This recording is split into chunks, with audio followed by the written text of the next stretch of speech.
Então, como modelar o tempo até um evento ocorra? Então, a gente vai usar distribuições de probabilidade, né?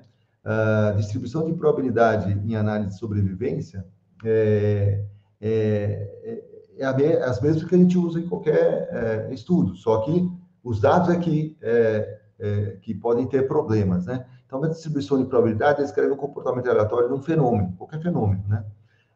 Estudo de confiabilidade usando os modelos que descrevem variáveis aleatórias contínuas positivas definidas, ou seja, é a partir do zero, né? Muitas vezes, assim, o procedimento não funciona se você colocar um zero absoluto ali, porque ele fala, olha, tempo de falha é sempre maior que zero, né? Senão, se for zero, ele não aceita. Por quê? Tem muitos casos, você olha na base de dados, é zero, mas zero significa para a modelagem aqui do nosso trabalho, significa que o objeto, a pessoa, nem viveu, porque zero, ela morreu no dia que nasceu, assim, no momento, não, ela nem viveu, ou seja, o produto também nem foi colocado em operação. Então, o zero não pode entrar, então é sempre maior que zero, então é positivo definido, né? Tá bom? Muitas delas são Weibull, log normal, exponencial, né? Outros modelos são úteis para descrever fenômenos da natureza. Dentre eles, destaca o normal. Vamos colocar a distribuição normal, mas cuidado, né? Alguns casos, né, a normal admite probabilidades para valores negativos, né, de tempo. Então, isso é inapropriado conceitualmente. Então, a normal não é bem especificada para tempo, mas muitas vezes acontece de a distribuição ser normal. Uma lâmpada antiga, aquelas lâmpadas que queimavam, tem a distribuição normal, né, do tempo, né?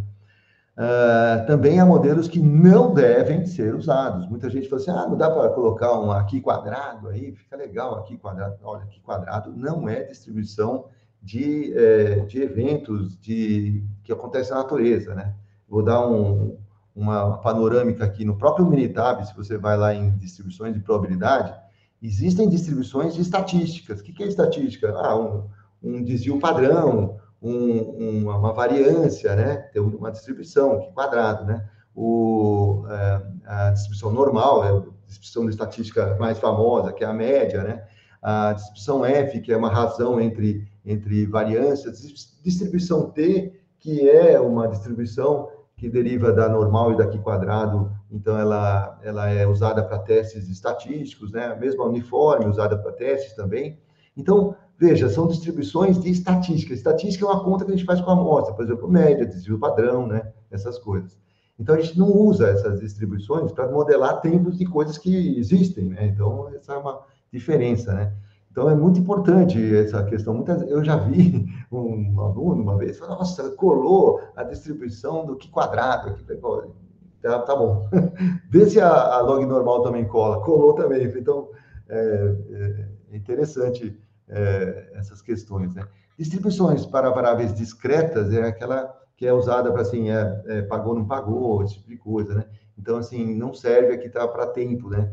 A não ser a Poisson, que é a inversa de uma distribuição exponencial, que é a quantidade de casos num determinado tempo. Talvez a gente possa, se você tiver esse tipo de dado, não é exatamente o tempo, mas é quantos casos apareceram nesse período.